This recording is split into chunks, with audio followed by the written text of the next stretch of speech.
Deals Talks, o podcast do Investidores VC, onde grandes negócios encontram grandes mentes.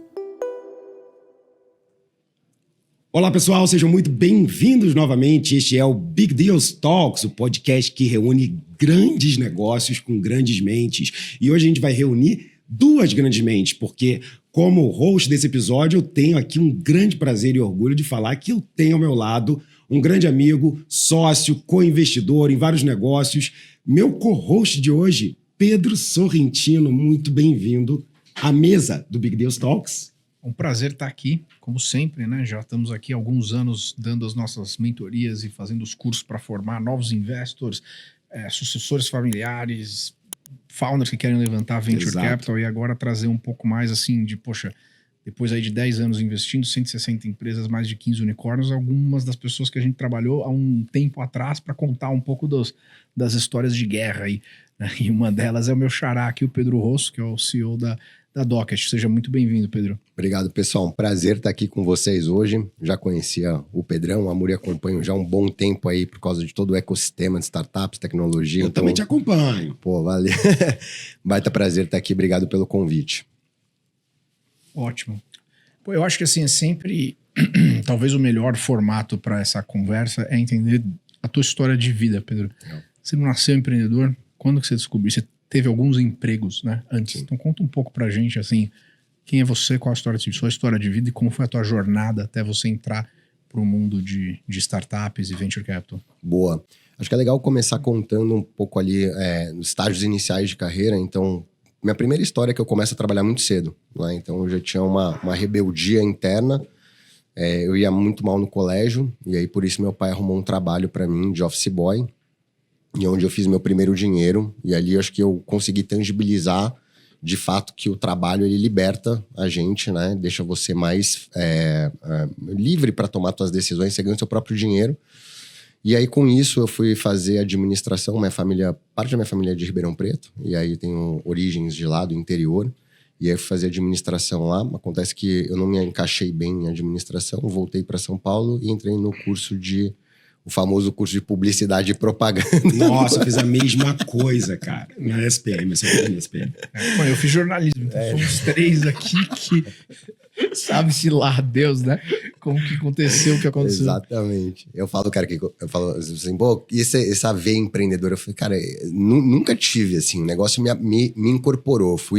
Eu fui sendo ganhado pelo problema, né? Diferente dos meus dois sócios, hoje nós sempre fomos em 3 sócios, que sempre quiseram empreender. Eu era o oposto, eu era a antítese disso. Eu nunca pensei em ser empreendedor. Então eu começo minha carreira trabalhando em agência de publicidade, aquela rotina pauleira de trabalhar de madrugada, virar a noite no escritório. Depois eu tive a grande sorte de ir para um family office de um cara que era um empresário self-made, um cara que construiu um patrimônio muito legal e várias empresas do zero, que é o Paulo Roberto Crez Moreira. Ele chegou a ter vários investimentos. Ele era sócio também de um cara super famoso do mercado financeiro, que era o Edson Serretti. Então, foram pessoas que eu sempre tive próximo ali, que já me despertaram esse interesse pelo empreendedorismo, porque eu vi o poder do empreendedorismo, que de fato o empreendedorismo ele pode transformar vidas, né? E aí isso começou a ficar muito latente em mim. Eu trabalhei 8 anos com ele. Você fazia o que no family office? Porque 8 anos também fez muita coisa diferente. Né? Escopo mesmo, head de marketing. Eu entrei lá como analista de marketing, depois eu virei coordenador, gerente, head de marketing. Nossa, é uma posição diferente, né? Family office com head de marketing. É que ele me colocava para tocar as empresas que ele investia, entendeu? Ah, tá. Então, por exemplo, ele começou a montar um grupo de restaurantes. E aí ele me colocou lá, eu comecei nesse grupo, que foi um grupo muito relevante em São Paulo, teve várias unidades, que era o General Prime Burger, o Italy, o Girarosto, o K.A. Ah, legal. Foi um grupo que teve bastante relevância em São Paulo, investimentos altos, um faturamento super alto. Então, eu toquei um bom tempo isso, e depois ele foi para investir numa startup de tecnologia chamada Zolkin, que era um modelo de cashback, onde você recebia parte da compra de volta, enfim, cashback normal. Daí, essa startup acabou pivotando, e aí foi quando eu saí para empreender também. Mas foi muito bom essa jornada, porque é lá que eu conheço o meu sócio, o Rodrigo, que é quem toca tecnologia hoje na companhia e produto. Então lá eu conheço ele, porque está trabalhando num ambiente mais de tech, e também conheço todo o ecossistema de tecnologia, que até então não tinha ouvido falar muito. Então, as metodologias para atuar com tech, né? Não conhecia o VC Track, ou o que era a parte de captação. Eu tinha um amigo, né, na faculdade que ele decide sair para cursar Direito, e esse meu amigo é o Flávio, meu atual sócio, e a gente manteve a amizade. E ele foi empreender, e numa dessas empresas ele abriu uma empresa de regularização imobiliária, ele vem do mercado jurídico, e aí ele quebrou, estava sem R$1, e ele teve uma ideia de montar um e-commerce para pegar a segunda via de certidão. E ele me chama para olhar para a parte de branding, marca. E aí, quando eu vi o negócio, eu falei, putz, isso aqui, o P&L é muito bom, né? Isso daqui é uma coisa muito interessante. Falei, você vai fazer isso sozinho? Ele falou, cara, tô procurando sócio, etc. Falei, olha, acho que pode se juntar eu, tem um cara de tech lá aqui no meu trabalho que eu conheço, vamos tentar trazer o cara. E a gente tenta montar um MVP disso daqui. Então a jornada, o despertar por empreender começa assim. Sim. Antes disso, a minha visão era muito assim, vou seguir uma carreira executiva. Eu sempre gostei muito de business, então foi algo que sempre me despertou. Comecei a assinar a revista Exame, sei lá, desde pequeno, porque eu gostava mesmo do mundo de business, né? Eu também. Você acredita que... Foi engraçado isso, porque eu passei no curso Abril de jornalismo e fui parar na Exame, pedi demissão uma semana depois, porque só tinha comunista na Exame. Apesar de, olhando da porta pra fora, a gente via uma super revista e tal, mas era um monte de gente marrenta e tal. Apesar de, na época, hoje ela, né, é uma coisa completamente diferente, né? Foi comprada pelo BTG, eles mantêm a marca, que realmente foi muito relevante. Sim. Ela era uma combinação de, sei lá, Forbes e Fortune e The Economist pro Brasil. Tinha uma relevância muito grande, né? Tinha a empresa do ano, que saía na capa da Exame, todo mundo olhar, as 500. O problema foi o colapso da editora Abril. Sim. Que daí, na verdade, depois todos os ativos deles lá foram... Mas essa é outra história. Mas eu tinha essa... A Exame foi muito importante quando eu era adolescente, cara. Eu lia... eu, de fato, assim, eu gostava da revista também pelas fotos, mas eu lia Playboy. E aí, e as entrevistas também, e tal eram boas. As entrevistas. Eram boas. E quando era também essa época... A Playboy, aquela revista VIP... VIP, exato. E a Exame. Não, e é engraçado, nunca tinha conhecido alguém, porque eu passava na banca, eu via aí, e tinha aquela questão de ter os executivos na capa, né? Sucesso era, saiu na capa da Exame, né? Isso até 2000 e... Sim. Cara, quando eu comecei a empreender, ainda era um veículo muito relevante. Isso em 2015 ainda era, os caras saíram na capa da Exame. Então esse despertar, eu quero estar aqui, eu gosto do business, eu gosto dessa agenda do business, e não é só de aparecer, óbvio, isso tem a ver também com, cara, de estar construindo coisa grande. Isso eu sempre, de estar grande, de ir lá e executar, enfim. E aí, tanto que eu fui fazer pós em ADM depois, aí, pra lapidar essa parte da minha carreira. Depois de montar um negócio? Não, antes. Depois que eu acabei a faculdade, eu já emendei uma pós em ADM e sempre continuei estudando, mas nunca tinha pensado em empreender, porque tinha aquele estigma, que é uma coisa que eu tento desmistificar muito hoje, de que empreender no Brasil é muito difícil, né? Que você tem CLT, carga tributária, o maior sócio que a gente tem hoje, querendo ou não, é o governo, né? Se você olhar para isso, o que a gente deixa ali de dinheiro todos os meses é absurdo, é um sócio com 50% da companhia praticamente. Então tinha todo esse estigma, eu falei, cara, é carga tributária alta, é gestão de pessoas, etc. Eu quero trabalhar para os outros. Mas aí, o modelo que a gente fez, que aí nasce um pouco dessa concepção, que tomei a decisão de empreender, mas a gente foi muito aos poucos, né? Pensando muito assim, qual que é o risco de eu sair do meu emprego atual? Lembrando, eu tinha um ótimo emprego, eu tinha uma ótima cadeira, eu tinha um salário muito bom pra época. Eu tava na ascensão da minha carreira, eu falei, vou abrir mão disso tudo, cara, vou pegar meu FGTS aqui, né? Eu nem pegar o FGTS e vou arriscar num negócio. Vendeu Monza, cara, assim, eu cheguei pra minha esposa e falei, parênteses, né? A gente coloca o MVP no ar em janeiro e vende R$5.000 no primeiro mês. Falou, tem um negócio aqui. Legal. Né? Depois, lembrando, isso é 2016, tá? Depois, no segundo mês, vende R$10.000. Depois vendeu 20, depois vendeu 30 mil, depois vendeu R$80.000, depois vendeu R$100.000. A gente faturou R$1 milhão no primeiro ano. No primeiro ano de vida. E assim, eu trabalhando até agosto part-time no negócio. E o Rodrigo também. Era o mesmo produto ou ele foi evoluindo violentamente para atender isso? Mudou tudo. Tá. Mudou tudo. Esse é o crash. Explica, Pedro, como começou, na verdade, que era um produto mais assim, B2C Legal. E tal, como que foi. E da onde vem essa questão de... Porque assim, é engraçado... Basicamente, essa época da Docket era como eu vendia vocês para os gringos, né? Eu falava assim, olha... o Brasil, por ter sido colonizado por Portugal e ser uma sociedade na qual o nível de confiança basal é baixo, ele tem o equivalente ao que fosse um blockchain offline que existem há mais de 100 anos, no qual as pessoas guardam assinaturas em gavetas e prateleiras para autenticar as coisas. Esse negócio se chama cartório. E aí, para você fazer isso, e você vender um carro, um apartamento, ou fazer qualquer transação que envolva a sociedade, você vai precisar dessa autenticação de um third party, que não é o blockchain. Isso. Era isso. É exatamente isso. Né?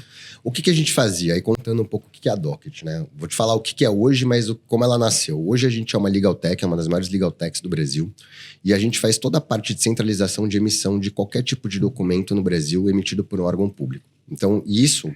Para quem é do setor, isso é muito importante em várias verticais de negócio. Então, desde a parte de formalização do crédito agrícola, você precisa juntar toda a parte de formalização dos documentos, toda a parte de financiamento imobiliário, crédito garantia imobiliária, consórcio, toda a parte de due diligence de imóveis, para aquisição de terrenos. Então, para as grandes empresas, navegar nessa burocracia é algo que está diretamente ligado a custo Brasil. O que a gente faz? A gente centraliza tudo em uma plataforma que com 2 cliques você consegue acessar isso e a gente consegue entregar isso em escala, porque a gente aportou tecnologia para isso. Então, é um business de infraestrutura, legal tech com infraestrutura. Então, nosso papel foi isso. Para a gente construir isso no volume que a gente transaciona, a gente levou 10 anos. A gente processa mais ou menos 150 mil operações por mês na empresa. A gente está falando de entregar uma operação de due diligence, seja de um consórcio, de um crédito, a cada 15 segundos hoje aí na companhia.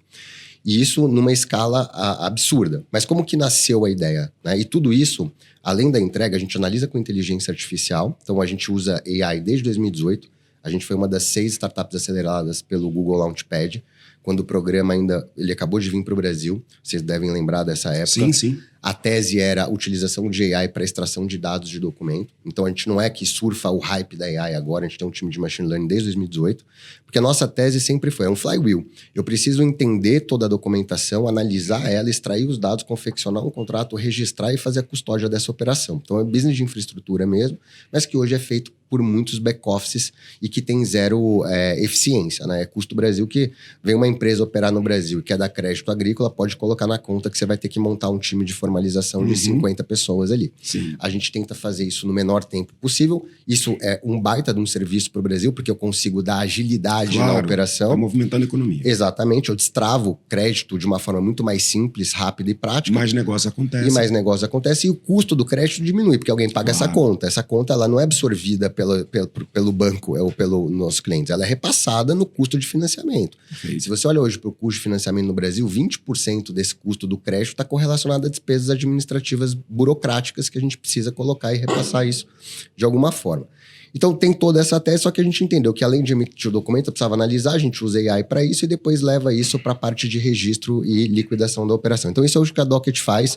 A gente atende hoje 25 das 40 maiores empresas do Brasil, a gente é muito forte em real estate, agro e financial service, indústrias, energia, mas é agnóstico em relação a setor. E o nosso ticket é um ticket para enterprise, B2B enterprise na veia. Dito isso, como é que nasce a empresa? Em 2016, a gente lançou um e-commerce para pessoa física. Cartórios.com.você. Exatamente. Cara, que é completamente diferente desse modelo de negócio. Mas foi quando a gente se conheceu. Eu me lembro que eu virei advisor da Cartórios. Não era da Docket ainda. Você tava no Founders Fund.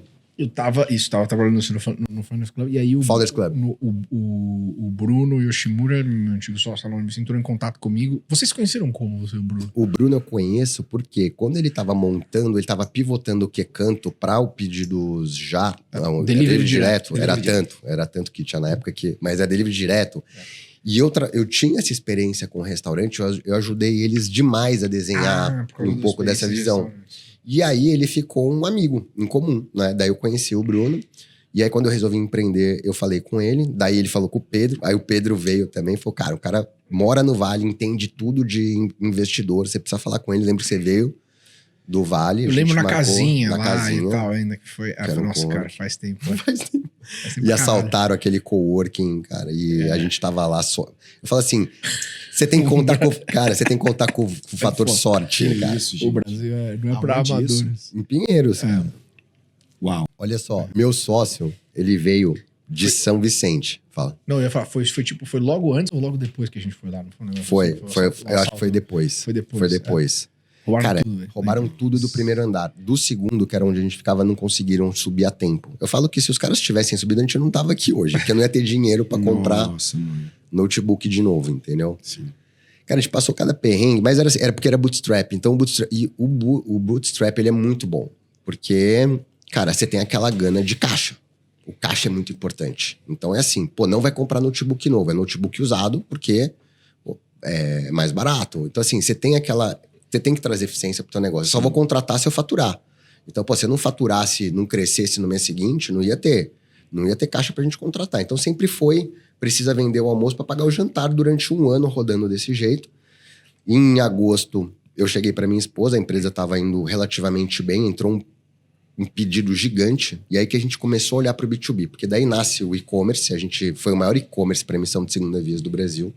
Durante os anos que a gente operou só 2 anos. Aí eu falava na parte do pitch pra explicar pros gringos, né? Porque tinha que fazer essa dança pra explicar que porra que é um cartório.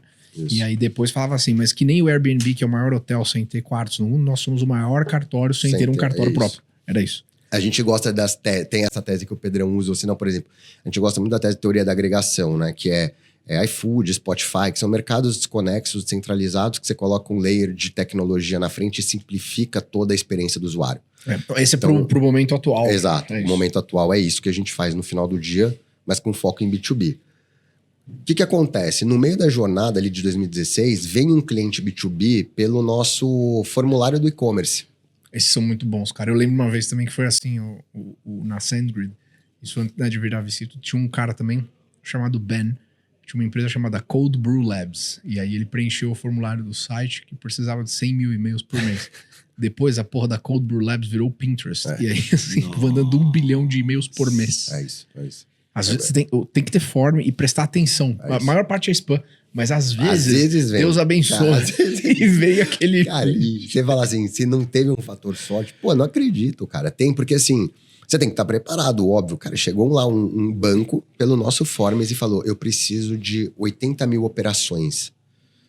Eu falei, cara, isso muda o jogo. Eu falei, o que é isso? Por que tem essa recorrência? Eu comecei a estudar que nem um louco, cara. Porque assim, aonde tá isso daqui que eu não tô vendo, entendeu?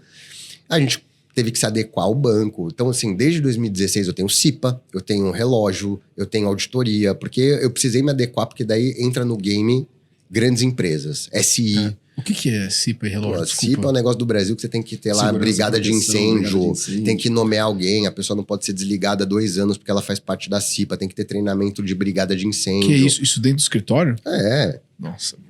Cara, é legislação. Então, assim, que daí, essa entre outras que você se adequa, né, pra poder... Você tem que ter tudo isso bonitinho, toda a parte de segurança da informação. O banco é muito importante. Sim.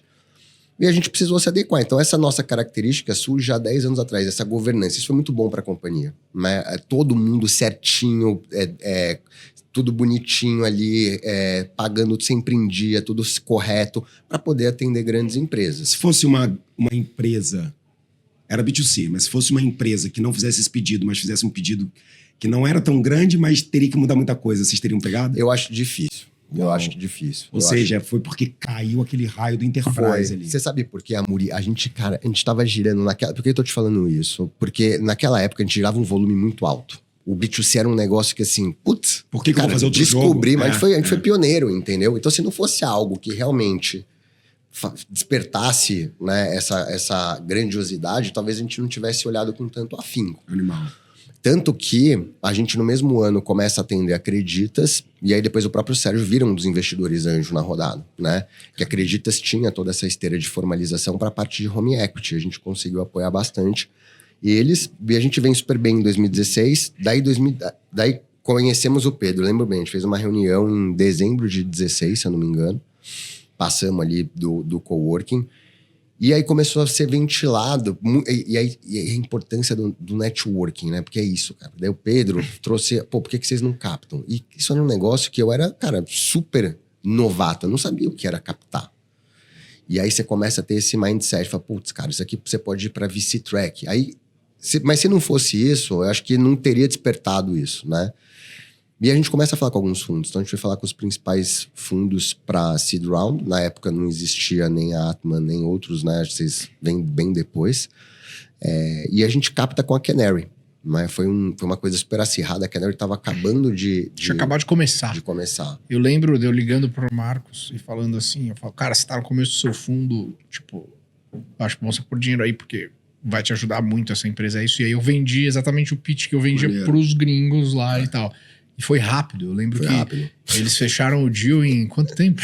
Cara, eu sei que eu fui numa reunião na sexta, ele mandou o deal na sexta-noite e falou, se você não assinar até segunda, a gente tira da mesa. É isso. Eu lembro, assim. Eu lembro que eu tinha outros investidores e os caras ficaram pistolaço comigo. Porque você teve que tomar decisão. Exato. E também porque, o que acontece, Amorim? Foi uma coisa que eu aprendi muito com o Pedro e com outros investidores, né? Falar assim, cara, o processo de fundraising é um processo de venda. Então, claro. você precisa balancear o funil. Total. Se o funil tá desbalanceado, o pace vai ser diferente. E meus pontos onde eu sempre errei no meu processo de captação, quando eu errei, foi não ter o balanceamento do funil. Ou seja, todos os VCs alinhados no mesmo momento. Perfeito. E prontos para poder colocar. Porque se você não faz esse trabalho e acompanha isso nos mesmos estágios, a hora que vem o cara até quer, mas ele não vai parar o comitê de investimento dele, o analista não vai ficar. Já foi essa época, né? Não, e o que eu falo também, isso é perfeito, assim, tá no conteúdo do curso que a gente dá aqui pros founders. E o legal é que assim, o trabalho agora aqui começou a trazer retorno, porque no primeiro ano a gente fez 2 turmas, no segundo ano 4, esse ano acho que são quase 10, né? Sei lá, 6. São 6, mas assim, nesse ano, alguns alumni da primeira e segunda turma captaram de 3 a 6 milhões. Então o cara quando ele chega aqui, ele não tá pronto para isso, mas uma das coisas que a gente mais fala, né, é isso aí, falar, você tem que, é um processo de enterprise sales com o funil balanceado, então você vai falar com 30 fundos, talvez mais até, na primeira semana para assim, abrir porta, relacionamento, marcar a primeira reunião. Aí você marca todas as primeiras reuniões nas primeiras 2 semanas. Depois você vai fazer todo. E assim, se você fizer isso direitinho e a empresa continuar crescendo enquanto você está fazendo isso, talvez em 2, 3 meses você tenha 3 ofertas na mesa. Exato. Entendeu? Não, e é muito importante esse trabalho, porque eu vejo por mim, assim, na época não existia isso. Então você vai que aprendendo pelo networking, mas também na raça, tomando pancada. Hoje, cara, você se educa sobre esse mercado, é isso, tá muito mais acessível. Então, e assim, a gente tem às vezes aquela ideia de que a gente precisa saber. Desculpa, não precisa, cara. Assim, não é default. Os caras trabalham com isso, eles fazem 30 deals por mês. Você vai fazer isso 3 vezes na sua vida, cara. Então, assim, você não tem que saber, mas o seu papel é ir atrás, é estudar. Porque você não pode também falar, putz, eu nunca fiz isso, eu não sei como é que é, e se eximir da responsabilidade. Se hoje tem todas as ferramentas, se vocês... Cara, você tem que se educar sobre isso, entendeu? Naquela época... Porque também se você não se educa, qual que é o nosso preço? É isso, eu tenho que decidir em 48 horas e talvez não tá maximizando o valor para mim, entendeu? Porque se eu tenho um deal competitivo, eu maximizo o valor, óbvio. Né? Então, eu acho que esse é um dos aprendizados. A gente capta com a Canary. E na sequência, eu lembro que a Kazek, ela estava ainda dentro do escritório do Nubank. Eles estavam muito próximos do Nubank. E o Santiago me chamou para uma conversa. E aí a gente ficou conversando. Foi no mês seguinte que eu captei com a Canary. E aí a gente começa uma conversa com a Kazek. E aí foi uma conversa muito louca, assim. Porque aí a gente fez tudo errado. Você vê, assim, o nível de despreparo era tão grande que, assim... A Kazek começa a conversar com a gente, eu achando que era uma conversa de bate-papo, de relacionamento. Daí, de repente, manda o material, beleza. Manda o contato de 3 clientes aqui. Aí, pô, fala lá com eles. Manda o contato de não sei quem. Pô, o Hernan vai estar aí, não quer conversar com o Hernan? Daí, o Hernan veio pro Brasil e a gente já tinha mudado pro Vila Lobos Office Park. E o meu sócio, o Rodrigo, ele falou assim... E não tinha sala de reunião. Só para quem está aqui de perdido, né? Quem é o Hernan? É o fundador da Kazek, um dos fundadores do Mercado Livre, né? Então, junto com o Nico, são os fundadores da Kazek, que é um dos fundos super relevantes aqui na América Latina. E ele foi um dos caras que, junto com o Galperin, fundaram o Mercado Livre, né? Então...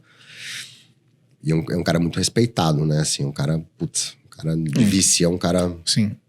O que é o mais importante, as pessoas não têm que gostar de você nessa vida, você tem que te respeitar, é diferente. E aí, ele falou, pô, e tinha esse estigma, cara, pô, vocês nunca vão levantar com a Kazek cara, é outro patamar, isso aqui é um deal, não é um deal de Kazek, etc, tal. E aí a gente falou, não, mas vamos receber, etc. Tal. Mas quem falou isso pra você? Você escutava que Kazek, é que eu quero dizer, não é que a gente especificamente, que é muito difícil levantar com a Kazek, tá. assim. A Kazek é o tier one, assim, putz, é os caras ultra blasters, etc. E aí a gente falou, pô, vamos conversar, etc. Mas tinha um pouco dessa síndrome também, que eu acho que tamo aqui, né? Aí que a gente aprendeu a superar isso com certeza. Isso assim. é muito importante, cara.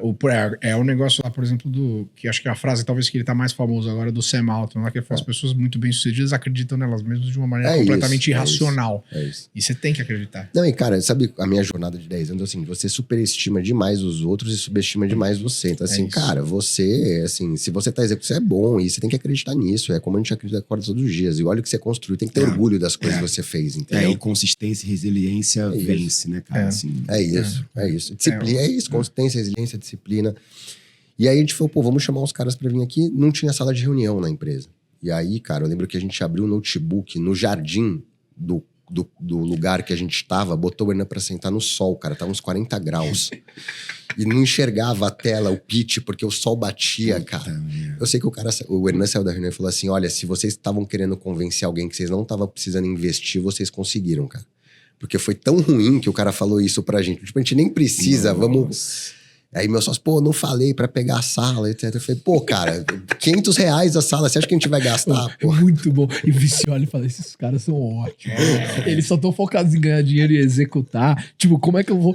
Tipo assim, aqui do meu salto bilionário Mercado Livre, que eu já sou bilionário em dólar, antes de montar meu próprio fundo, o cara vai lá e põe o cara no sol pra fritar. Pra fazer um pitch, depois puta inocência, né? Então, cara, no final, deu certo, os caras investiram na gente e a gente é muito feliz com eles, assim como todos os investidores, a gente tem zero problemas, assim. Investidores que agregaram, e eles participam de uma adesão muito importante do nosso modelo de negócio, porque daí chega em 2018, depois de ter captado, a gente estava triplicando ali de tamanho, falou, cara, por que não olhamos para o B2B? Vamos acabar com o e-commerce. Eu ia falar um negócio que teve um momento dessa questão, antes de entrar nesse ponto da mudança, e de fato, assim, eu tenho respeito total e absoluto pela Kazek, que fazem um trabalho excelente, são money makers e gosto muito deles. Mas eu me lembro de uma coisa, na época que você tava pra assinar com a Kazek, eu não sei se você vai lembrar disso que eu te falei, porque eu acho que por conta dessa inexperiência que eles viram que vocês tinham, eles colocaram uma oferta na qual eles pegaram mais ownership do que hoje você daria. Exato, sim. E eu lembro Demais. de virar pra você e falar o seguinte, eu falei, você vai pegar o telefone, vai virar pra ele, pegar e falar assim, não quero essa oferta, eu só vou diluir isso e desliga na cara dele. Você lembra que eu falei isso pra ele? Eu falei, desliga na cara do Hernan, ele vai ficar maluco. Mas é o seguinte, o cara faz isso há 10 anos, eu tava ali, cara, tentando sobreviver. Essa história foi... Não posso, tal. Eu falei, cara, confia em mim. Ele vai te ligar de volta. Isso é foda. Mas assim, eu concordo, cara, é verdade. Hoje é isso, né? Você vai criando a casca, mas de novo, 10 anos, né? A gente no total já captou quase que 200 milhões, enfim, com vários fundos. Então, assim, eu acho que os primeiros são sempre um processo que você tá aprendendo. Porque daí, o que eu acho que a gente equalizou bem no primeiro foi, beleza, o da Canary foi muito rápido, da Kazek a gente entendeu. Até porque da Kazek também, eu tava desbalanceado de novo, né? De novo eu tava desbalanceado. Eu tinha outros fundos que estavam conversando, inclusive um que ia fazer também o seed, que também aí acabou o relacionamento de vez com os caras. Do nada veio um term sheet, daí os caras falaram, de novo, cara, você tá de sacanagem comigo, entendeu? Eu falei, não foi, entendeu? Acabou, nunca mais falei com ninguém. Os caras perderam duas Os vezes. caras conhecidos, E aí, assim, mas faz parte, mas assim, não foi de propósito, mas eu tava com o filhinho desbalanceado. E aí, em 2018, a gente toma isso veio muito, né, dessa provocação. Sentamos na mesa com os investidores e falamos, cara, por que a gente não olha para o mercado B2B? E aí que a gente toma a decisão de pivotar tudo, pivotar a empresa inteira, pivotar o nome, pivotar o modelo, pivotar o go-to-market, tudo, produto. A gente ficou 6 meses construindo um produto novo. E aí chegou em julho, a gente foi lá e desligou o e-commerce, mudamos de nome em julho e falou, agora a gente chama Docket, né? Como veio o nome? Essas negócios de nome é foda. Veio, foi uma galera, juntamos uma galera do time, cada um sugeriu um negócio e votamos no que mais gente ganhou, o que mais gente votou. Foi. Não sim. foi, contratamos a não sei o que design pra fazer o branding e não sei o que. Cara, Porra nenhuma. mas posso te falar, as melhores empresas são as que foram assim, modéstia à Cara, parte, tem cara. startups nossas que eu fiz a logo dos caras. Pra você ter uma ideia. Sabe? mesmo? Tem startups Mas- nossas. A logo da Investidores VC eu fiz. Ok.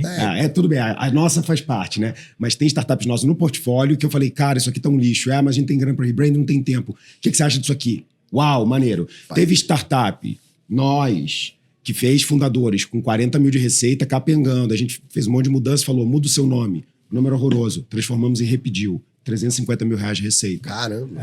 A gente mudou o nome da Repedil na imersão, Foi uma ideia do Junqueira. no happy hour.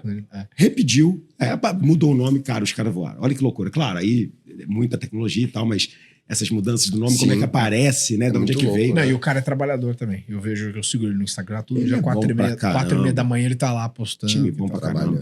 Agora, galera, deixa eu aproveitar e fazer uma pergunta aqui. Você perguntou do nome, você mostrou essa maluquice aqui. A gente tá com 30 minutos de podcast, eu tenho uma pergunta pra vocês, mas, aproveitando que eu fiz esse break aqui, eu também tenho um momentinho especial. Vocês acham que vai vir um merchan aqui agora? Não vai vir merchan, não. Tá aparecendo. Não vai vir merchan, não. Olha o que eu tenho aqui, ó. Eu tenho surpresinha. Pedro Sorrentino, Olha. Big que Deals, isso?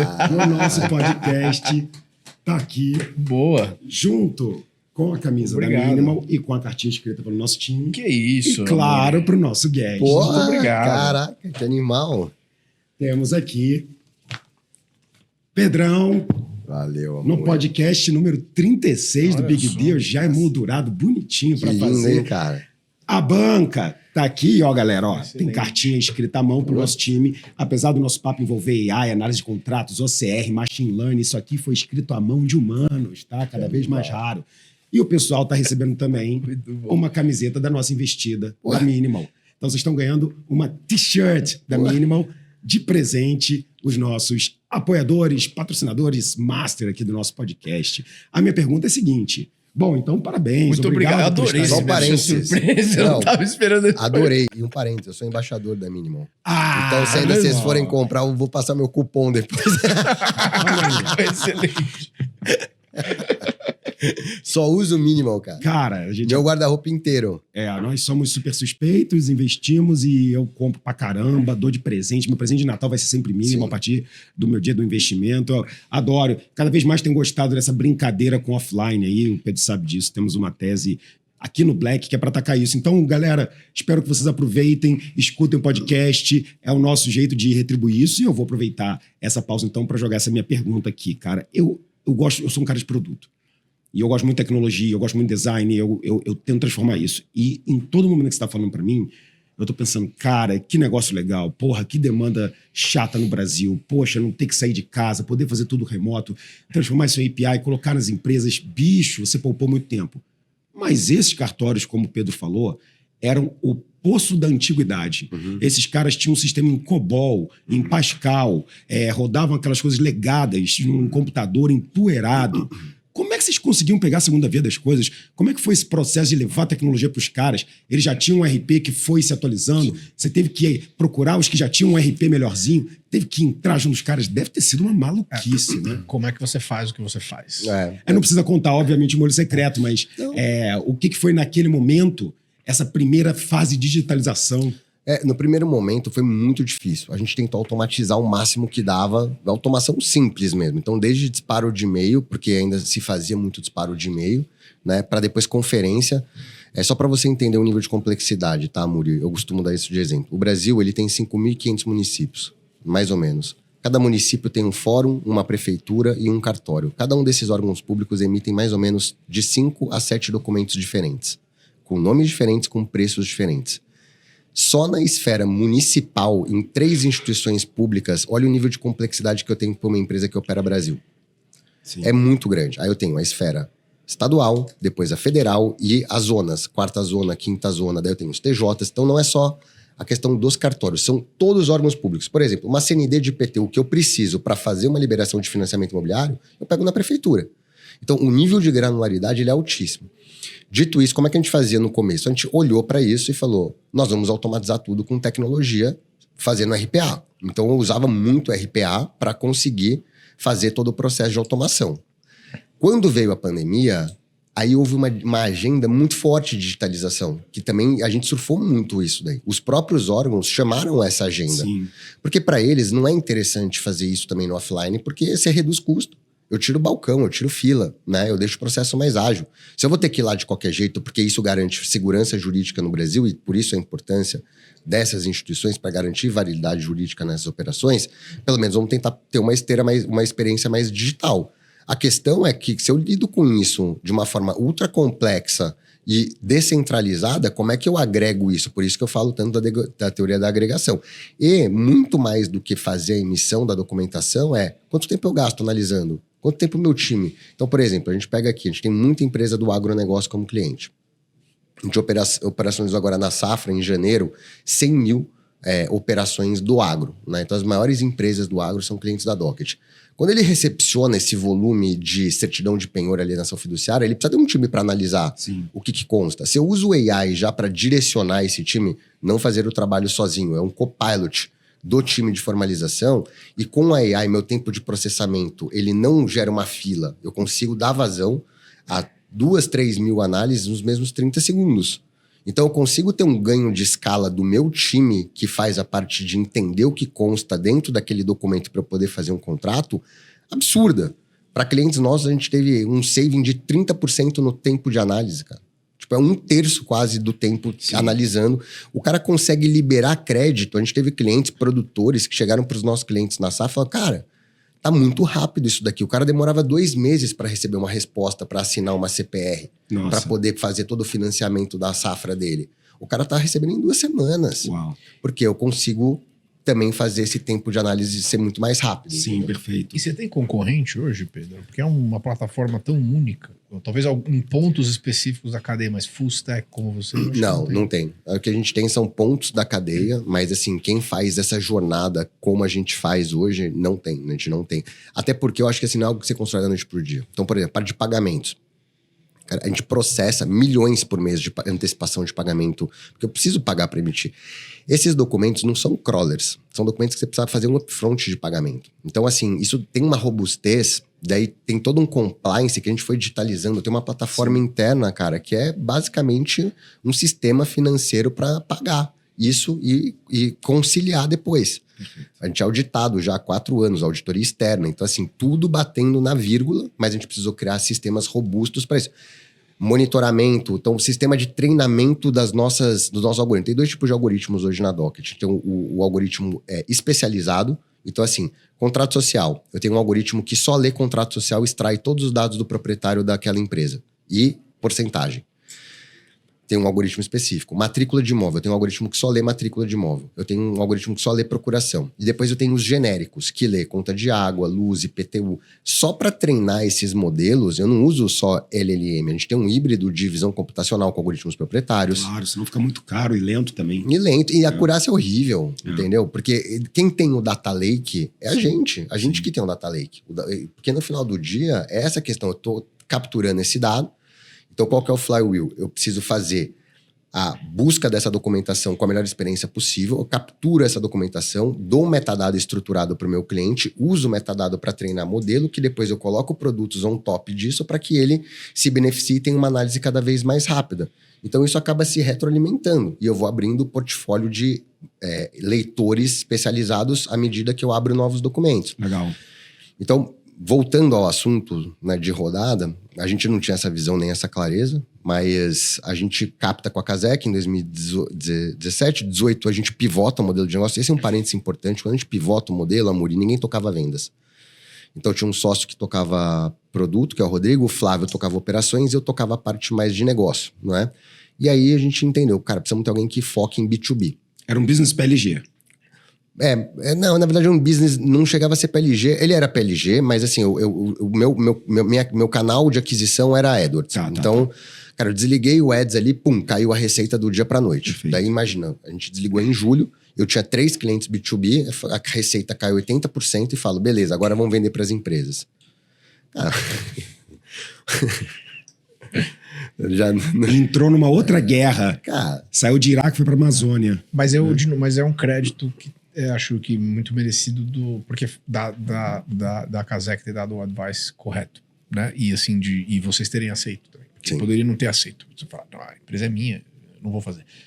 E essa mudança de modelo de negócio, quando é muito difícil, né? A empresa fazer B2C, B2B ao mesmo tempo, para você, chegou uma hora que eu acho que, tipo, né, que continua, né? Tipo, lá, desligou o B2C. Era muito difícil e eles já tinham essa experiência, que é aquela pergunta que você tem que fazer, né? O que eu não sei que eu deveria estar sabendo, que era, eles já estavam vendo esse modelo virar um oceano vermelho, já ia perder, teve essa habilidade muito baixa. E não só CAC. isso, eu acho que tem a grande questão que, assim, até hoje, quantos anos tem a Docket já? 10 anos vai fazer. 10 anos de Docket, eu acredito que tem um valor para liberação de valor de criação de equity value ali de alguns bilhões.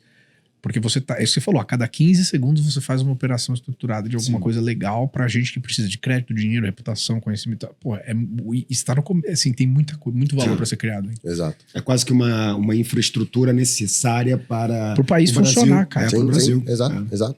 Exatamente isso. Uau. E aí a gente pivotou, cara, aí foi meu período, minha pior fase como empreendedor, assim, eu quase que entrei numa depressão brava, porque não vendia, cara, o negócio andava de lado, tentando vender, e B2B Enterprise é um negócio que ainda não teve um que conseguiu hackear isso no Brasil, e o que a gente fez, cara, bem, quer dizer, consegue passar da arrebentação, mas é muito difícil, não tem um que não sofreu escalando o negócio B2B Enterprise, né? Pensou em religar o B2C? Pensou em religar o B2C no meio Pô, do caminho? várias vezes, porque aquela vontade do empreendedor, fala, cara, preciso ver dinheiro. Pegar um dinheirinho aqui. Usar droga, né? O cara tava lá, ele tava viciado no negócio. Pô, não, só mais uma vez. Deixa eu ligar esse Exatamente. ad, deixa eu ligar esse ad. Vai vir mais uns 200 mil se eu ligo isso daí e tal. Pô, já tinha as campanhas todas, nunca descemos as campanhas. Só deu um off na campanha, mas desmontar não. Daí, cara, mas a gente foi fiel, assim. Aí fomos fazer muito benchmark, a comunidade toda ajudou os investidores. Cara, você vai fazer benchmark com a RD, com a Gympass, com o Pipefy, com a galera toda. E aprender, começamos a montar nossa máquina, outbound, o negócio começou Aí a sair. mãozinho da Casec também, né? De abrir Ajuda, as aí portas. todo mundo. Aí é bom Aí todo demais, mundo. né? Isso tem um valor também. Isso tem muito valor nessa Todo hora. mundo, o Pedrão, cara, todo mundo, a Canary, pô, vai falar. Você se conecta com. Tanto a gente vai falar com os caras da Zup, que estavam bombando, o Filipão ajudou demais. Legal. Pô, o Lucas Vargas, que tava no 5º andar, que agora tá na Nomad. Então, você começa a conhecer uma galera, pô, que já tá um passo à frente e você pega muito bench, né? E é uma vantagem, né, de quando você é venture-backed, que a galera já, tipo, faz menos pergunta, te respeita mais e quer te ajudar mais rápido. Exato, é sim. isso, é isso. É muito prático. Esse é um dos Isso é motivos do porquê captar vale a pena. Não, e abre o kimono total, né? Porque às vezes você vê ali na imprensa, o cara tá com essa taxa de conversão e não sei o que, você entra lá, pô, puta. Não. Assim, o cara fala os números reais, pô, como é que você tá aqui, E num detalhe, porque você precisa ser tático, cara. Quando você tá montando uma estrutura, não adianta você ser genérico e sabe, ultra generalista. Você precisa ser muito tático pra entender de fato como que isso vai rodar. E eu fui o cara que no palitinho saiu pra tocar vendas, e daí eu fui tocar vendas. A gente precisa fazer um bridge por causa desse pivô. Nessa época foi uma época que foi legal pra caramba, que daí eu fiz o Sandry Road lá, fui pra Califa, né? Visitei. Isso foi uma experiência, uma das melhores experiências da minha vida, assim. Você lembra disso? Lembro. Fazer um roadshow Foi, lá. cara, mas eu fui fazer um roadshow com um business super pequeno, que assim, eu fui no Founders Fund, cara, tipo assim, eu fui na Bessemer, eu fui na DST, e tudo bem hoje fazer tem umas isso. reuniões boas pra vocês. Com a Ribbit, com a QED, hoje, mas cara, eu faturava 4 milhões de reais, né? Em dólar é tipo 800 mil dólares, né? E, cara, todos os caras sentaram comigo. Eu tenho foto na Bessemer. Eu entrei na Bessemer, tá lá, cara, a gente under manage, não sei quantos bilhões de dólares. É aqui que vai sair um term sheet. Ah, cara, good boy. Só que sabe o que é legal? Eu falo com os caras até hoje, cara. Legal. Eu falo com os caras, eu mantenho um relacionamento. Founders Fund, cara, que é um fundo que eu acho animal. Também, então assim, mas eu fui lá, peguei o avião, fui pra Califórnia, fui bater na porta desses VCs, que eram os maiores VCs e são ainda os maiores VCs do mundo. Isso te dá referência. Porque você precisa expandir o teu nível de referência, entendeu? Porque quando a sua referência é muito limitada, o teu pensamento ele é muito limitado também, né? Você respira muito o ambiente que você tá. Quando você pega um avião e consegue expandir isso, você destrava muita coisa na sua cabeça. Por isso que eu digo que uma das coisas mais importantes quando eu vou fazer uma primeira reunião com um empreendedor é entender onde essa pessoa quer morar e por quê. Isso faz toda a diferença na sua vida. E não é só a cidade, às vezes é o bairro da cidade onde você tá, porque são as pessoas que você vão frequentar, o clube que você frequenta, o restaurante que você vai e tudo. E no final das contas, em algum momento, isso faz uma diferença, conscientemente e no seu subconsciente, né? Pra caramba. E, cara, exige coragem, né? Porque assim, não é um negócio que é fácil você pegar um avião com a pastinha lá Não. com seu notebook e fazer um bando de reunião sozinho com uns caras feras de mercado. Califórnia é longe pra caralho. Eu sempre Longe faço pra esse caralho. voo. Exato, vai De lá, vez em faz quando. escala lá em Miami ou em Atlanta, pega aquele avião horrível, né, pra cruzar todos os Estados Unidos. Fica lá uma semana batendo de porta em porta e treinando, estudando pitch. Isso te educa também, né? Muito. Daí volto. Cara, a gente conseguiu articular uma rodada muito legal, né? O OneVC entra na rodada. E a gente trouxe a Valor lidera a rodada, né? E a OneVC compõe. Então a gente trouxe a Valor. Que daí, cara, assim, eu fiquei muito feliz, porque daí a gente tinha o OneVC, que é Nery, Kazek e Valor. Basicamente, um time muito respeitado ali de investidores. E ainda fechou bem o mercado para possíveis entrantes, né? Esse é um ponto muito importante que você está trazendo à tona, que também a estratégia de levantar de vários fundos diferentes de qualidade, que assim, ninguém vai investir em concorrente, então o fundraising muitas vezes é uma estratégia de defesa também. A gente continua duplicando, pandemia a gente acelera bastante, muda o modelo de negócio para MRR, faz uma baita diferença, então a gente começa a gerar recorrência na receita. Antes era por documento? Era por demanda. Tá. A gente cria um negócio inédito no mercado, plano de assinatura, entendeu? E aí, isso é bom para o cliente, isso é bom para a Docket. O cliente tem previsibilidade, a gente foca muito no software, deixa muito mais robusto a linha de produto. Então, hoje a gente tem 3 produtos, né? O Hub, o AI e o Controle, que é toda uma esteira depois de jornada e controle de monitoramento da documentação. E aí, em 22, cara, a gente perde um pouco de timing do mercado para captar a nossa série B. E aí, o mercado já fechando, mas a gente ainda assim consegue captar. E aí veio o Bradesco, o InovaBra. A gente teve bons deals, mas ali a gente entendeu que era o melhor e que agregaria mais para o negócio. E a gente faz uma rodada com eles, aí entra a Gerdau Ventures, entra a Quartzo, que é do Marcel, que também ajuda demais. E a gente capta a série B da companhia.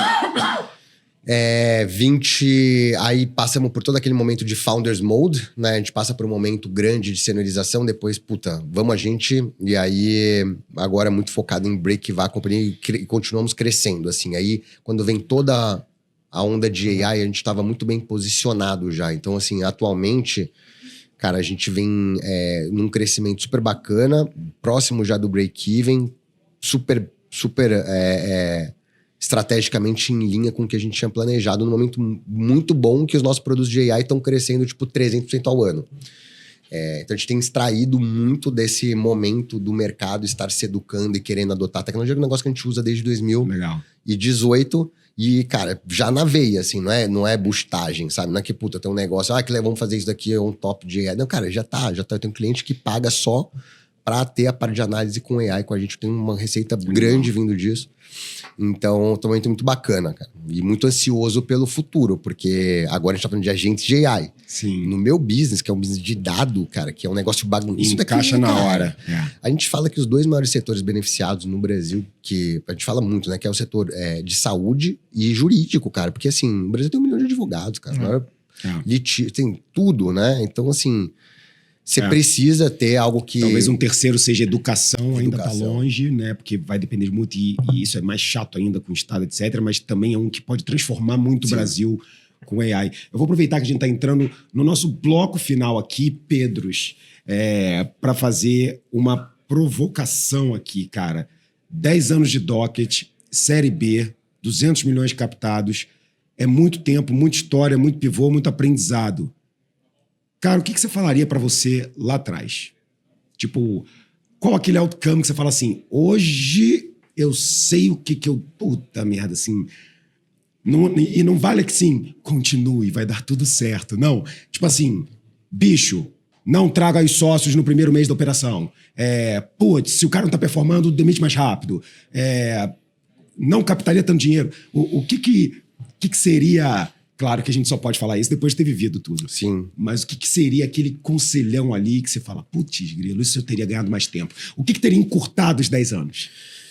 Hoje, eu acho que é uma boa pergunta. A primeira coisa que me vem à cabeça, assim, eu acho que eu já refleti bastante sobre isso nesse ciclo de 10 anos, após o Série B, eu acho que a gente tomou uma decisão errada e foi muito influenciado por aquela questão de seniorização do time executivo, né? E não que isso esteja errado, você tem que seniorizar o time. Mas acho que inconscientemente acabou dando uma afastada da operação. Perfeito. E assim, não saia do operacional. Eu acho que você só sai do operacional quando estiver faturando uns 500 milhões. Assim, cara, tá lá todos os dias ainda garantindo a execução. Execução é punk. E assim, eu poderia ter pensado em outras coisas, mas assim, isso eu acho que depois eu me cobrei muito disso, sabe? Do tipo, putz, isso aqui eu poderia Não deveria ter me afastado tanto. Dessa área aqui eu deixado poderia isso ter mais- ganhado mais no detalhe, eu confiei, mas assim, trust but verify, sabe? Assim, é basicamente isso. Você tem que seniorizar o time, é impossível, você não faz nada sozinho, né? Mas talvez junto com isso um olhar muito mais para quem você tá trazendo pro seu time mais rigoroso, com a barra muito mais alta, Perfeito. sabe assim? Porque Não de trocar e botar uma galera nova, mas tipo, a partir desse momento eu tenho que começar a subir essa barra cada vez mais. Exato. Né? Entendi. E deixar isso muito claro, porque é o momento que você precisa, cara, você como fundador, isso daqui é uma jornada até o IPO. Cara, só vai ficar mais difícil. Isso não fica mais fácil. E você precisa se reinventar a cada rodada que você O que eu faz. costumo falar é que assim, não é que vai ficando mais fácil, é que você fica melhor. Exato. Você tem que melhorar. É isso. Mas você precisa se preparar para isso. É né? isso. Não vai acontecer sozinho. Exato.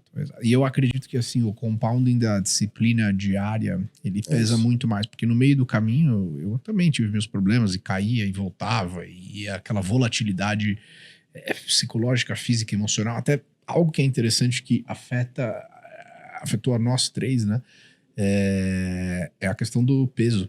Né? Eu não sei se você sabe, mas o Pedro era obeso. Mentira. Pesar 120 quilos, cara. Bro, você não tem cara de isobeso. Vou te mostrar uma foto. Mostra, então, assim, Sério mesmo? Sério, Ele pô. tem cara de nativo magro. Não, né? Eu também, quando eu vi a foto... eu engordei na faculdade. faculdade, mas aí eu emagreci antes de empreender, mas eu perdi 47 quilos em 1 ano e meio, cara. Uau. E isso me trouxe essa questão da disciplina muito forte, entendeu? Que foi a disciplina liberta, né? Assim, porque putz, foi só dieta e academia. Foi só com dieta e academia. Não Cacetada, foi... cara. Não operei, nada, assim. Então, E entrou na veia mesmo, tipo, exercício X vezes por semana, alimentação. Comecei andando 15 minutos por dia, cara. Aqui, ó. Olha isso, cara. Uou! Não, é outro ser humano. cara. Outro ser É outro humano. Olha lá. E, bro, não tira a barba, não. Não.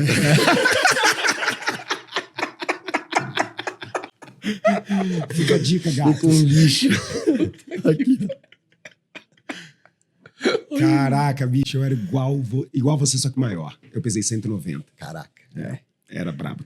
Ele me conhecia. Não, Quando a gente se conheceu. O meu drive foi... Eu tava pré-diabético, né? Então, assim, o que me pegou foi isso, assim. Aí eu falei, putz, se tem uma coisa que... Cara, eu venho de uma família, assim, que, putz, tem um pais maravilhosos, irmão maravilhoso, mas uma coisa que eu aprendi é que tem qualquer coisa que você consegue arrumar na sua vida. Mas a tua saúde, bro, não. A tua saúde é com você, amigão. E aí, assim... Isso não tem dinheiro no mundo, cara. Ainda que resolva. E assim... E posso falar um negócio? A gente tá numa época tão tipping point de AI, de evolução, de medicina, de remédios, etc., que quando eu era moleque eu pensava de um jeito bem idiota. Eu sempre fui assim, caralho, a tecnologia vai salvar tudo. Eu falava, a tecnologia vai salvar... A tecnologia vai salvar minha preguiça de não estar malhando. De não tá... Mas já não tem uma quem máquina sabe que um você... dia. Calma, mas aí, e aí eu pensava, não, e se eu tivesse problema, a tecnologia vai resolver. A real é o seguinte, a gente tem que estar muito bem hoje para durar pro que a tecnologia pode isso. trazer no Também futuro acho. pra salvar a Uma boa. gente. Então, não é que você pode durar 60, é que se você chegar bem aos 70, com a tecnologia, quando a gente tiver 70 anos, a gente vai pros 100. Então tem que preservar ao máximo, porque a gente tá correndo contra o tempo e a tecnologia tá correndo junto na frente. Mas eu, assim, a gente vai reabrir o fundo, né, em agosto agora e graças a Deus esse ano foi um ano mega positivo, não só para o portfólio lá, mas para o meu portfólio como um todo. Meus investimentos anjo em outros fundos, coisas da OneVC, então foram 5 exits esse ano já. E É um ano histórico? Foi o melhor ano Uau. da minha carreira até agora. Caramba. Não estamos nem na metade. And counting. And counting. É isso, não chegamos nem na metade do ano ainda, é verdade. Caramba. Amazing. E aí, assim, eu quero colocar pelo menos $50 milhões para trabalhar em longevidade nos próximos 5 anos, cara. Assim, porque eu acredito que a oportunidade de longevity, ela é maior do que AI. Por quê? O lifetime value é infinito. Sim. E a gente tem um cohort da população do mundo. Eu não tô falando aqui na nossa, né, que nós vivemos aqui eu chamo da bolha dos blindados em São Paulo, né, e não nascemos nela, mas hoje fazemos parte dela, né? E a mesma coisa mas assim, na Romênia, na Bulgária, na Inglaterra, nos Estados Unidos, uma coisa gigantesca de pessoas de 35 a 50 anos que quer viver os próximos 30 anos plenos. E vai dar, e já tem stack pra isso. Sim. Pra gente poder chegar, assim, com 90 anos, viajando sozinho, colocando a mala no overhead, fazendo sexo bem, fazendo as coisas. Então, assim, é possível e vai acontecer. Sim. E aí o mercado disso é gigante e a gente tem que dar o exemplo. Então, assim, o status hoje é muito mais interessante você ser capaz de falar assim, não, eu tenho, sei lá, 8% de gordura corporal Exato. do que você dirigir o carro X ou fazer o Exato. Y. O jogo mudou. Sim. Mudou. Eu concordo. Tá tendo um shift, inclusive é o que é sucesso mesmo, né? Consigo fazer maratona, sou um Ironman, não sei o quê. E posso te falar, se isso é o ego de hoje em dia, que seja. Porque é um ego trip bom. Exato. Tipo, você tá fazendo uma população que vai ser futuramente mais saudável e as crianças vão aprender a ser mais saudáveis. Geração atual já não bebe, já você tá viu malhando. isso aí, Cara, o mundo tá realmente reshaping. E essa parte do não bebe, não sei se eu concordo tanto. Não que eu seja um grande cachaceiro, mas assim, tem um lado também dessa nova geração que nós vamos parecer uns tiozinhos agora, mas que eu não consigo entender às vezes também. Mas isso é Mas vamos ficar só na parte boa da saúde, né? Exato. Mas, não, desculpa, só para terminar, eu acho que o outro ponto que não é falado o suficiente, e eu acho que é importante deixar isso aqui on the record, é a questão de você ter a disciplina diária, ela te garante uma tranquilidade de saúde mental. Eu já sofri de depressão, eu já tive muito mal, eu já quis me matar. E assim, parece, nossa, como assim, Pedro? Você, esse investidor super bem sucedido, um brasileiro que ganhou milhões no Vale do Silício e tal, falou, E assim, isso aconteceu porque eu deixei de cuidar de mim. E perdi a parte minha de amor próprio, que é esse negócio de assim, você tem que fazer exercício todo dia. Você tem que encontrar uma forma de se comunicar e se conectar com a sua comunidade, com os seus amigos, com algum Deus, com alguma coisa. Porque quando você perde isso, daí você vai para a esteira do caos. Não é imediato. Então, assim... um elástico. É um elástico. E o que você falou, é operação todo dia, meu. É todo dia ali. Até você faturar 500 milhões. Demora pra caralho. Quando você sente, você já tá baqueado. Então... É isso, cara. Eu tava comentando outro dia, cara. Eu cheguei até ataque de pânico. Você não conseguia, durante um período, falar. Não conseguia falar na frente da empresa, cara. Aí volta, aí terapia e tal. Uma coisa que me ajudou bastante foi... Mas será que você é mesmo fundador da Docket? Assim, porque a imagem é tão diferente que pode ter uma coisa meio Beatles que falam que o Elton John morreu e veio um outro cara no lugar. Ficou chocado com o seu antes e depois. Se eu fosse investidor, eu ia falar, eu não sei se é o mesmo CEO. Eu acho que mudaram de pessoa, substituíram, trocaram as participações. Porque você ficou realmente muito diferente pós o emagrecimento, etc. Foi emagreci antes de empreender.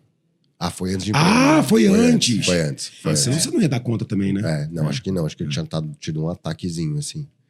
Mas o... Eu achei que tinha sido tudo isso além do emagrecimento. Não, pelo amor de Deus. Uma coisa de cada vez. No meu foram nos últimos 10 anos. Foi nos últimos 10 anos.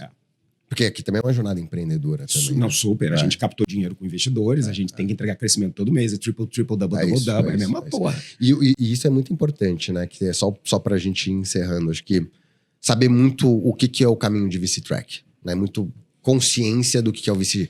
O caminho de VC Track, não estou falando que o Bootstrap não é, mas ele é um hard work que, assim, cara, é um all-in aquilo ali. Sim. O fundo tem um prazo que ele precisa retornar. Vamos combinar o jogo. É isso. Esse negócio tem que crescer num ritmo exponencial.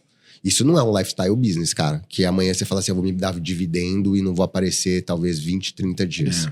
Porque eu acho que esse mindset que é eu tenho sócios aqui e a gente tá aqui junto pra ganhar dinheiro. Não tá aqui pra sustentar um lifestyle de vida meu. Você tá entendendo? E assim, seja dando saída em rodada futura, mas você precisa pensar grande pra isso. Você precisa... Porque você tá sempre indo pra próxima etapa. E assim, isso te exige também. Então você tem que ter consciência pra equalizar tudo isso. A jornada de trabalho, o que é isso? Eu trouxe investidor. Cara, o cara tá colocando dinheiro, não tá te dando dinheiro pra você falar assim, legal, faço assim... Você tem autonomia, mas assim, você precisa dar retorno. Cara. Não é uma cena. Não é, exato. E acho que ter esse nível de consciência e agregar isso com, cara, trabalho duro, focado, qualidade de vida e pensando grande que a gente vai conseguir retornar, etc., tá com os interesses todos alinhados. Assim, acho que isso talvez tenha...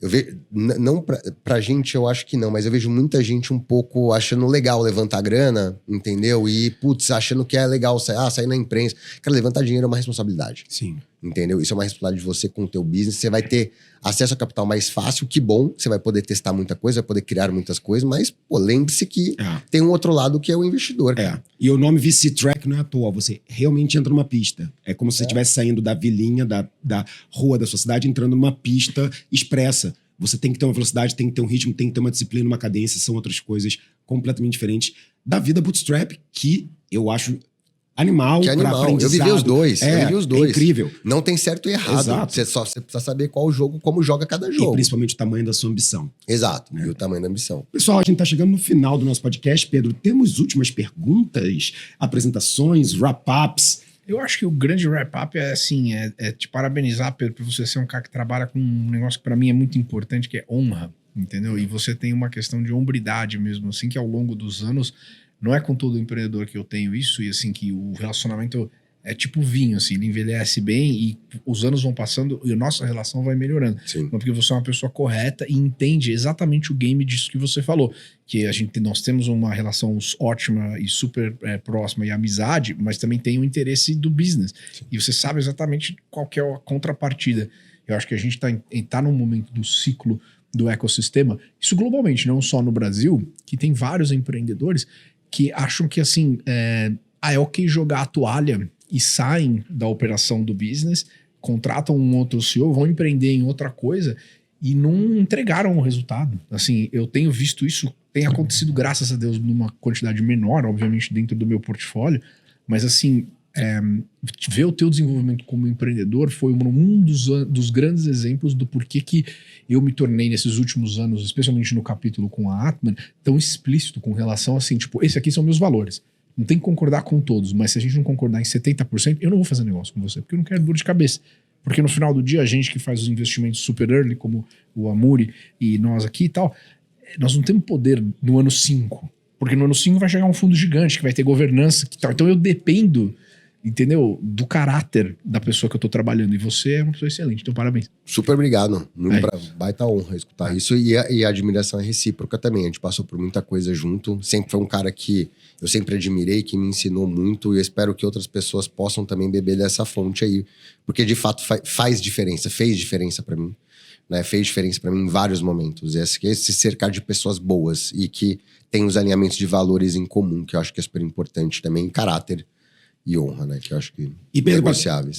E Pedro, para quem tá ouvindo a gente, cara, como é que o pessoal te segue? Você tá fazendo conteúdo agora? Tem lá seus LinkedIns, etc. Como é que o pessoal te acha? Entrei nessa, cara. Pedro Roso, @PedroRoso no Instagram e no LinkedIn também, Pedro Roso, só seguir lá. Se quiser saber mais sobre a Docket, pode me mandar um direct também, ou se não, docket.com.br também tem um formulário lá, mas fiquem à vontade. Eu sou o cara que faz conteúdo e que vende ao mesmo tempo. Então, o negócio é educar o mercado, fazer deal e ajudar a difundir um pouco mais do que a Docket faz e da jornada empreendedora também. Então, contem comigo.